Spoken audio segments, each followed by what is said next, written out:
Vishnu ശാലിനിയുടെ latest episode പ്രൊമോയിൽ രാത്രിയാണെങ്കിൽ Kudumbashree വീട്ടിലേക്ക് വേലായുധം വരുന്നുണ്ട്. അന്നേരം വേലായുധം ചതിക്കുമെന്നുള്ളത് ശാരദാമ്മ നേരത്തെ പറഞ്ഞിരുന്നല്ലോ. അപ്പോൾ പൈസയ്ക്ക് വേണ്ടിയിട്ടാണ് ഈ വേലായുധം വരുന്നതൊക്കെ. അന്നേരം ഇങ്ങനെ കാര്യങ്ങൾ സംസാരിക്കുമ്പോൾ ഒരു തുക എൻ്റെ കയ്യിൽ കിട്ടണം, 10 ലക്ഷം രൂപ എന്നിങ്ങനെ വേലായുധം പറയുകയാണ്. അന്നേരം ആ തുക കേട്ടിങ്ങനെ ശാരദാമ്മ ഇങ്ങനെ ആകെ അന്തിച്ച് നിൽക്കുകയാണ്. പക്ഷേ ഗോപാലകൃഷ്ണൻ ഒന്നും പറയാതെ ഇങ്ങനെ നിൽക്കുന്നുണ്ട്. അന്നേരം അതെൻ്റെ കയ്യിൽ കിട്ടിയാൽ ഞാൻ ആരോടൊന്നും പറയില്ല എന്നുള്ളത് അവിടെ വേലായുധം വ്യക്തമാക്കുകയാണ്. അന്നേരം ആലോചിച്ചൊരു തീരുമാനം എടുക്കുമെന്ന് പറഞ്ഞിട്ട് വേലായുധം അവിടെ നിന്ന് പോകുന്നുണ്ട്. അന്നേരം ഇവർ രണ്ടുപേരും ഇങ്ങനെ ആ തുക എങ്ങനെ കണ്ടെത്തും എന്നുള്ളൊരു രീതിക്ക് നിൽക്കുകയാണ്. അപ്പോൾ ഈ വേലായുധന് പൈസ കൊടുക്കാൻ വേണ്ടിയിട്ടാണ് അവർ ആ ലോണിൻ്റെ ആവശ്യത്തിന് വേണ്ടി ആ ഒരു സൊസൈറ്റി പോകുന്നതും ബാങ്കിൽ പോകുന്നതും അവിടെ വെച്ച് വിഷ്ണുവിനെ കാണുന്നതും വിഷ്ണുവിനോട് പറയുന്നതും ഒക്കെ.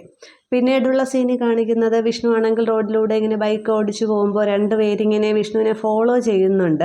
അന്നേരം ആദ്യം വിഷ്ണു ശ്രദ്ധിക്കുന്നില്ല, പക്ഷേ കറക്റ്റ് ആ വിഷ്ണുവിൻ്റെ ഒപ്പത്തിനൊപ്പം അവരിങ്ങനെ വണ്ടി ഓടിച്ച് അവരെ ലെവലിൽ പോകുമ്പോൾ വിഷ്ണുവിന് അത് മനസ്സിലാവുന്നുണ്ട്, തന്നെ ലക്ഷ്യമിട്ടാണ് വരുന്നതെന്ന്. അന്നേരം സ്കെച്ചിട്ടതാണെന്ന് മനസ്സിലായി. എവിടെ നിന്നാ കൊട്ടേഷൻ എന്നിങ്ങനെ വിഷ്ണു വണ്ടിയിലിരുന്നുകൊണ്ട് തന്നെ ചോദിച്ചിട്ട് അവരവിടെ വണ്ടി നിർത്തുന്നുകൊണ്ട് വിഷ്ണുവിനെ തമ്മിൽ അടിയാവുകയാണ്. അത് ഒരു പോലീസുകാരാണെന്ന് തോന്നുന്നു, ഒരു ചന്ദ്രബോസിൻ്റെ ഏർപ്പാട് വന്ന ആൾക്കാർ തന്നെയാണ്. പക്ഷേ വിഷ്ണു അവരെ അടിച്ച് ഇടുന്നുണ്ട്. പക്ഷേ പെട്ടെന്ന് ഓർക്കാപ്പുറത്ത് പിന്നിൽ നിന്നും വിഷ്ണുവിൻ്റെ കഴുത്തിലെ തലയിലേക്ക് ഒരു അടി കിട്ടുന്നുണ്ട്. അന്നേരം അതാണെങ്കിൽ ചന്ദ്രബോസാണ് അടിക്കുന്നത്. വിഷ്ണു നോക്കുമ്പോൾ ചന്ദ്രബോസിനെ കാണുന്നുണ്ട്. പക്ഷേ വിഷ്ണു അത് വാങ്ങി തിരിച്ച് ചന്ദ്രബോസിന് കണക്കിന് കൊടുക്കുന്നുണ്ട്. ചന്ദ്രബോസ് പോകുന്നുണ്ട്.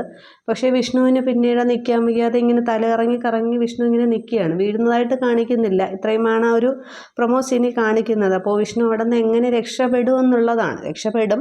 പിന്നീടാണല്ലോ വിഷ്ണു ബാങ്കിൽ ചെല്ലുമ്പോൾ ഈ ഗോപാലകൃഷ്ണനെ ശാരദാമ്മയെ കാണുന്നത്. അന്നേരം ആ ഒരു പ്രശ്നം എങ്ങനെ പരിഹരിക്കും എന്നുള്ളതാണ് കാണേണ്ടത്. ഇനി ശാലിനി ഇതൊക്കെ അറിയുമ്പോൾ കൂടുതൽ പ്രശ്നമാകുമോ എന്താണെന്നുള്ളത് കാണാം.